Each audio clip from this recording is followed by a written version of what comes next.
Okay, I'm at Mrs. Tobin's house in Stanford. So this Japanese maple will eventually grow 15 feet wide, so this should get transplanted over into this area with that project. All the boxwoods, you have 6 here and 1 there. All of them have leaf miner insect infecting them, so these have to be treated. All right. I think the end of this spring, like end of May, early June, all the evergreen plants have to be trimmed on the property, including the auto lichen laurel, your boxwoods. Cut back this viburnum about halfway. Okay, so you kind of rejuvenate that so it doesn't compete with the bloodgood maple here. Then for this area, you have to rip out the hemlock tree, the juniper, transplanted 2 lilacs, transplant this is 2 spirea, remove everything else. So that's a Manhattan euonymus. Remove the burning bush, and remove the mugo pine and the junipers that are all in the front of this wall.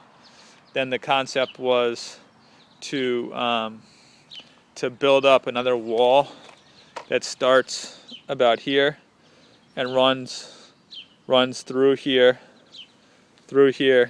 and finishes over there. So then this area is more level, so you get like another plateau. The wall would have to range from say 2 to 3 feet tall.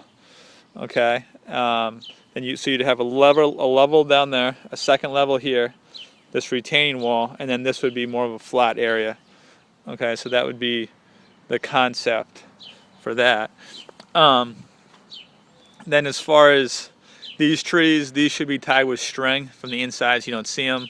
Just reminder that you have to remove the string after a couple of years.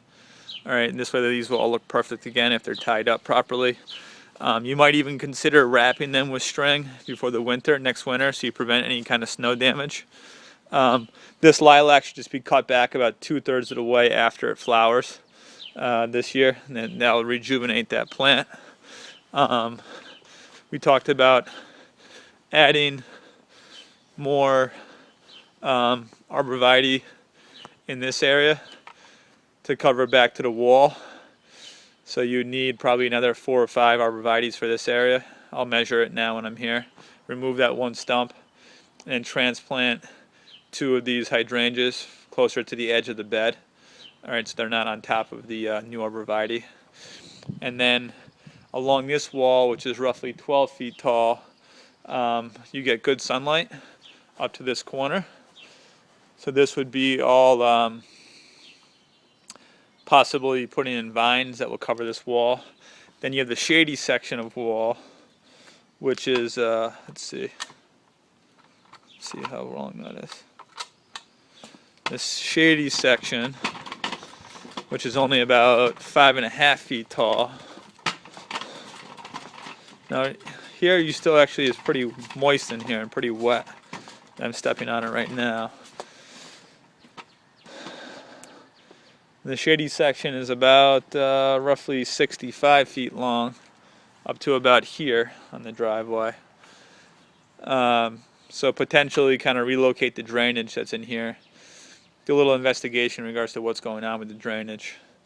And take that from there. And then you have this other section of wall, which is another, let's see how long this is.